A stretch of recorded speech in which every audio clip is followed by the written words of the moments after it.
নারীর সামনে গিয়ে একটা পুরুষ যখন আল্লাহর ভয়ে ফিরে আসতে পারে, ব্যভিচার থেকে ফিরে আসতে পারে। সহিহ বুখারী কিতাবুল আম্বিয়ার মধ্যে হাদিস এসেছে, বনি ইসরাইলের 3 জন ব্যক্তি পাহাড়ের এক গুহার মধ্যে আটকে গিয়েছে। বৃষ্টি বাদলের দিনে গুহার দরজা বন্ধ হয়ে গেছে। পৃথিবীতে আর কোনোদিন এই গুহার দরজা খোলার মতো কেউ নাই, সেদিক দিয়ে যাবে।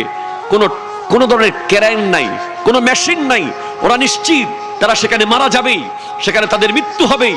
এরপরেও ভাবছে আমরা একটু ট্রাই করে দেখি আমাদের লাইফে কোনো নেক আমল আছে কিনা, যেটার কারণে আমরা গুহার দরজা খুলে ফেলতে পারবো। দোয়া করে একজন দোয়া করছে, আল্লাহ, আমার চাচাতো বোনের সাথে আমি একা একটা রুমে ছিলাম, যেখানে আমরা একে অপরের সাথে ব্যভিচারে লিপ্ত হয়ে যেতে পারতাম, কিন্তু কেউ আমাদেরকে বাধা দিত না।